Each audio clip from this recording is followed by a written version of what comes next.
Hello, the topic we are discussing today is cognitive development of adolescents. The objectives of this module are: after reading this chapter, you will be able to answer the following questions. What are the cognitive developments that occur during adolescence?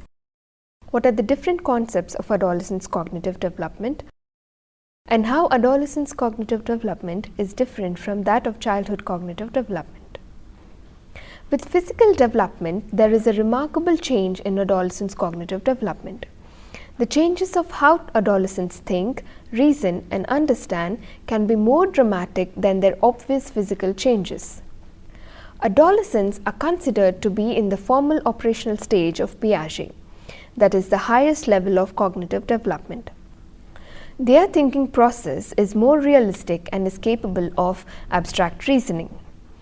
Piaget suggested that people reach it at the start of adolescence around the age of 12. Let us look at Piaget's stage of formal operations.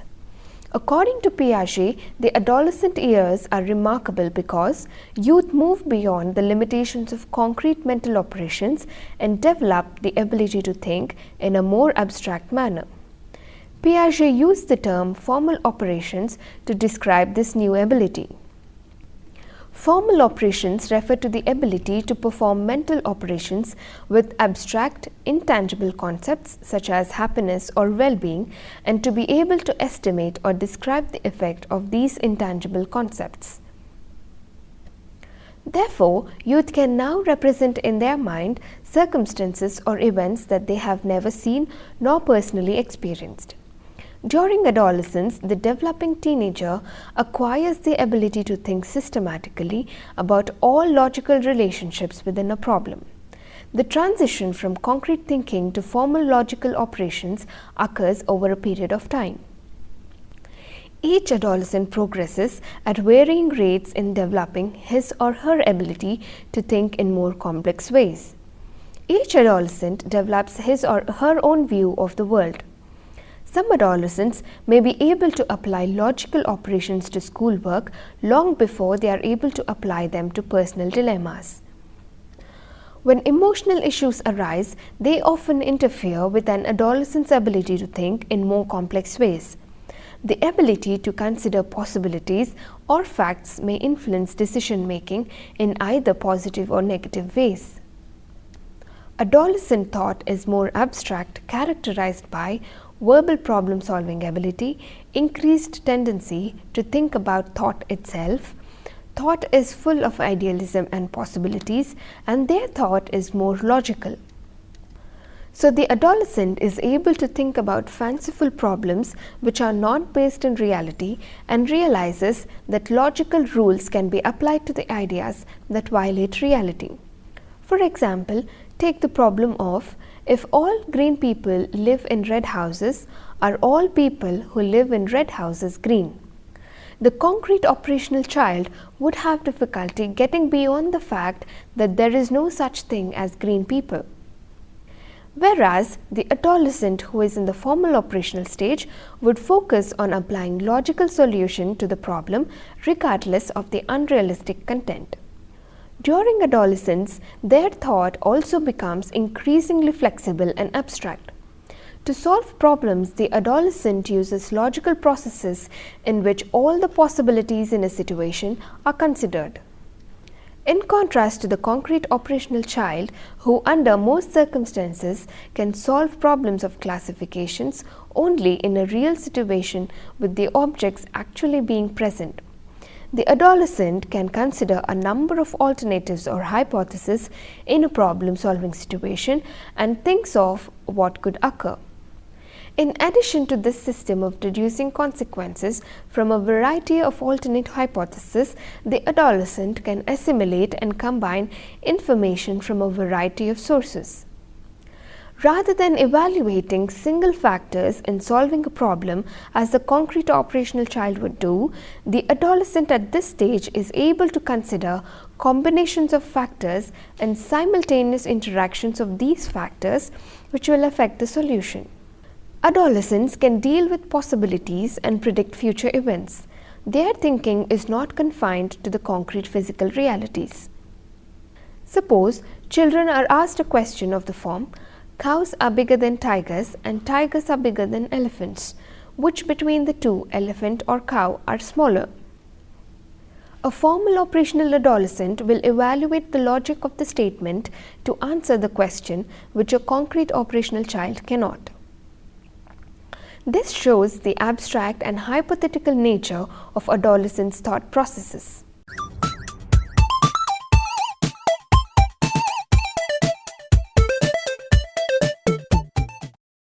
The two important characteristics of thinking during adolescence are hypothetico-deductive reasoning and propositional thinking. Hypothetico-deductive reasoning is a problem-solving strategy that is, when faced with a problem, a formal operational thinker can formulate a general theory based on all possible factors and then deduce specific hypotheses from the general theory for further testing. One can test hypotheses in an orderly manner to examine which one works in the real world. Piaget and Inhelder in 1958 have demonstrated how children solve the pendulum problem. The pendulum solver is asked to figure out what determines how fast a pendulum swings. The choices are length of the string, weight of the pendulum, height of the pendulum release, force with which the pendulum is pushed. The adolescent approaches the problem very systematically. Like a scientist, they carry out investigations and they vary one factor at a time and observe its effect on the movement of the pendulum. As a result, they are likely to identify that the critical factor is the length of the string. This is an example of hypothetico-deductive reasoning. To illustrate the value of hypothetico-deductive reasoning, consider the following example. A teenage girl decided she would like to surprise her friends and prepare soup. Unfortunately, the first batch didn't turn out so well. In order to solve this problem, she would mentally review the ingredients she used and then the steps she took to prepare the soup. The girl will consider the variables that make the taste of the soup different, such as omitting a key ingredient or an improper ingredient. Next, she will change each individual variable and she will subsequently decide what she needs to do differently. After the second batch is finished, she will then evaluate if this problem has been solved or whether she needs to do something else. The second characteristic of thinking during adolescence is propositional thinking. Adolescents are able to employ propositional thought during the formal operational stage. Propositional thought is reasoning that uses abstract logic in the absence of concrete examples. Evaluating the logic of propositions or verbal statements without referring to the real-world circumstances. The statements are evaluated on their own merit even if they are contrary to the real-world knowledge. Consider the question, if dogs are called cats, can cats bark? The adolescent will answer yes to the question. They evaluate the logical validity of statement without being influenced by the concrete real-world knowledge. It is also the culture which influences the adolescent's use of formal operation. Adolescents with little formal education who live in isolation and technologically unsophisticated societies are less likely to use formal operations than formally educated persons in more sophisticated societies.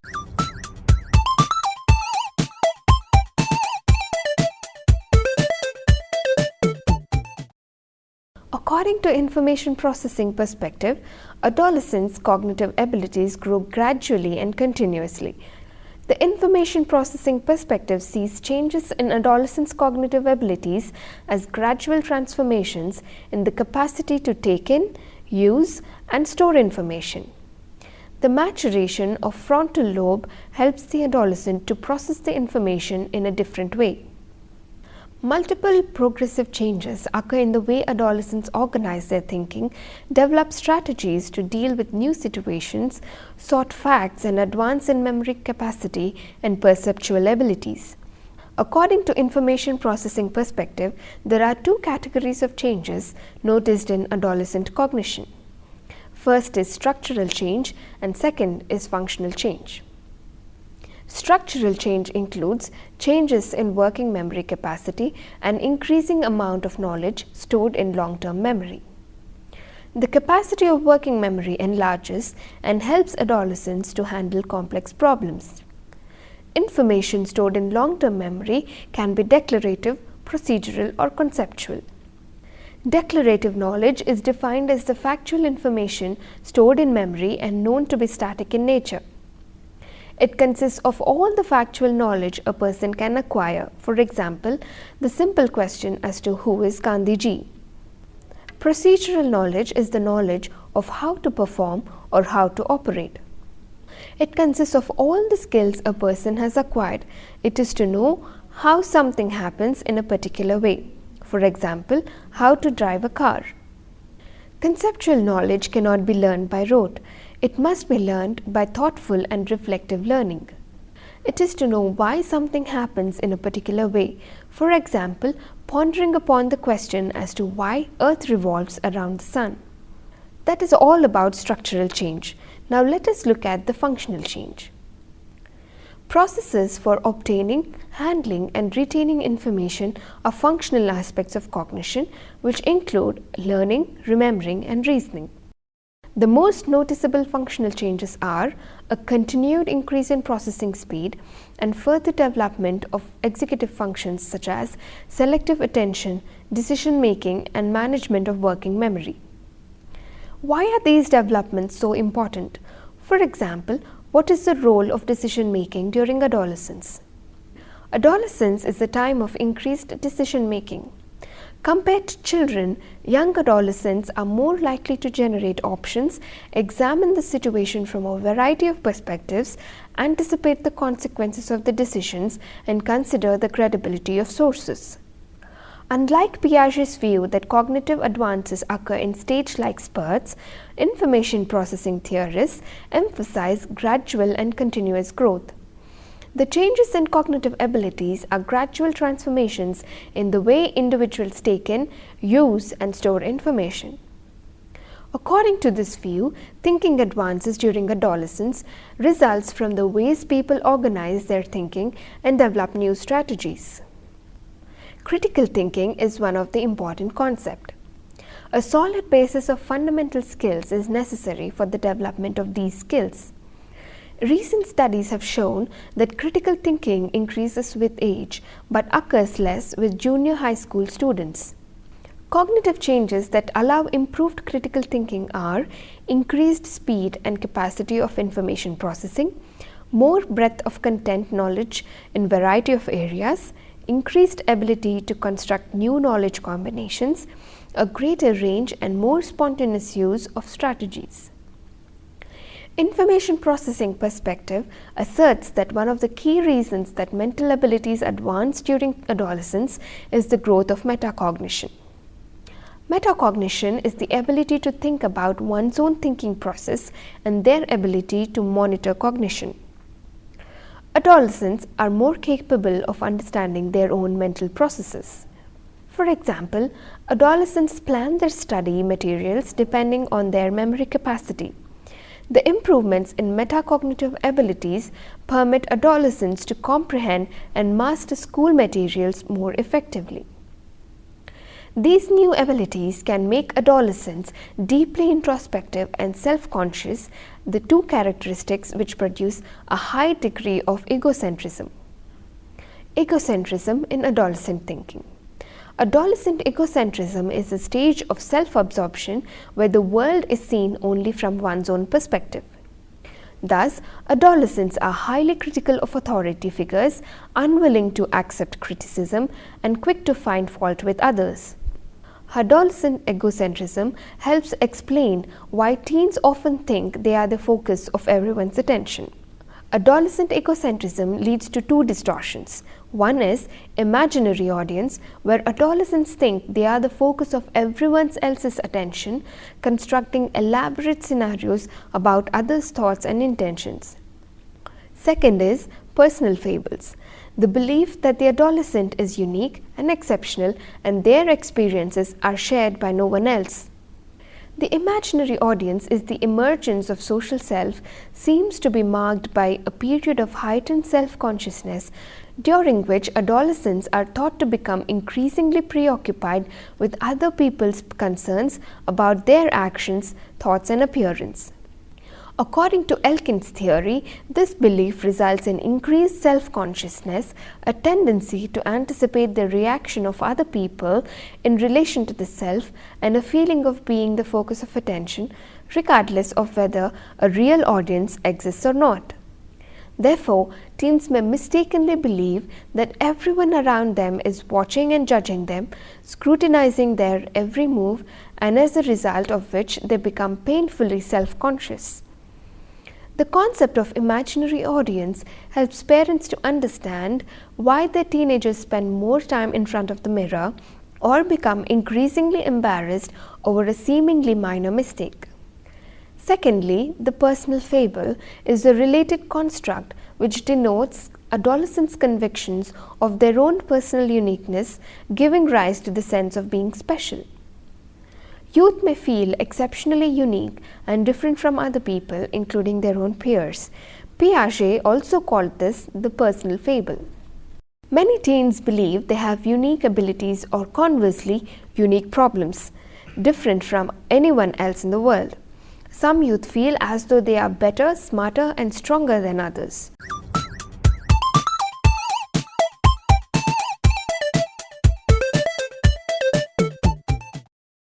Let us look at language and moral development during adolescence. By the ages of 16 to 18 years, the average young person knows about 80,000 words. Adolescents are driven by reflective and abstract thought. They can define and discuss abstract words such as love and happiness. They are increasingly complex grammatical constructions and more conjunctions in their sentences. They are more proficient in social perspective talking, the ability to understand other person's point of view and speak accordingly. And they show improved ability in varying language style according to the situation. They speak different language with peers and differently with adults. According to Marcel Denisi, adolescent speech constitutes a dialect of its own, which he called it as pubilect, the social dialect of puberty. Pubilect helps in strengthening group identity and shuts outsiders out. Now let us look at moral development. Morality refers to the way people choose to live their lives according to a set of guidelines and principles that govern their decisions about what is right and what is wrong and good versus evil. As youth's cognitive, emotional and social development continue to mature, their understanding of morality expands and their behavior becomes more closely aligned with their values and beliefs. Therefore, moral development contributes to the evolution of these guiding principles and is demonstrated by ability to apply these guidelines in daily life. As we have already studied, Kohlberg developed a 6-stage theory of moral development, which he grouped into 3 higher order levels of development. Kohlberg's theory of moral development, the first stage is the pre-conventional level, second, the conventional level, and the third, the post-conventional or principled level. Each level is then further subdivided into 2 stages to make a total of 6 stages. Kohlberg believed that by early adolescence, most youth have reached the mid-level of moral reasoning called the conventional level. At this level, morality is determined by social norms, that is, morality is determined by the rules and social conventions that are explicitly or implicitly agreed upon by a group of people. These rules and customs function to serve the best interests of the group's majority, while simultaneously providing a structure that maintains social order and limits discord among group members. The conventional level is further subdivided into Stage 3 and Stage 4. Stage 3 is called the morality of interpersonal cooperation. At this stage, moral decisions are made by anticipating how this decision would be judged by other influential members of the group. Because youth at this stage wish to be considered as a good person and judged in a favorable light, their moral decisions will be based on whether or not their decisions would win the approval of significant people or those who matter to them. The next stage within the conventional level is called the social order maintaining orientation. At this stage, morality is determined by what is best for the majority of the people. Furthermore, moral decisions reflect an understanding that majority of people benefit from a social order that fosters harmonious relationships among group members. At this stage, youth understand that the laws are intended to serve everyone's best interest and believe that societies function best when everyone strictly adheres to the law. These youth will begin to compare their daily decisions and the consequences of those decisions to the larger society's moral code. Although few significant differences have been identified in the cognitive development of adolescent boys and girls, it appears that adolescent boys and girls do differ in their confidence in certain cognitive abilities and skills. Adolescent girls tend to feel more confident about their reading skills and social skills than boys, and adolescent boys tend to feel more confident about their athletic and math skills. In summary, from the concrete thinkers, adolescents are able to think in abstract manner. They are able to analyze situations logically in terms of cause and effect and to entertain hypothetical situations and use symbols such as metaphors imaginatively. This higher level of thinking allows them to think about the future, evaluate alternatives, and set personal goals for themselves. The new capacities helps adolescents to engage in the kind of introspection and mature decision making that was previously absent and beyond their cognitive abilities. To encourage positive and healthy cognitive development in the adolescent, discuss with adolescents about a variety of topics, issues, and current events. Encourage them to share different ideas and thoughts with others, and encourage them to think independently and develop their own ideas. Also, assist adolescents in setting their own goals and in re-evaluating poorly made decisions for themselves. Reinforce adolescents to think about possibilities for the future. Provide positive rewards to adolescents for making well thought out decisions.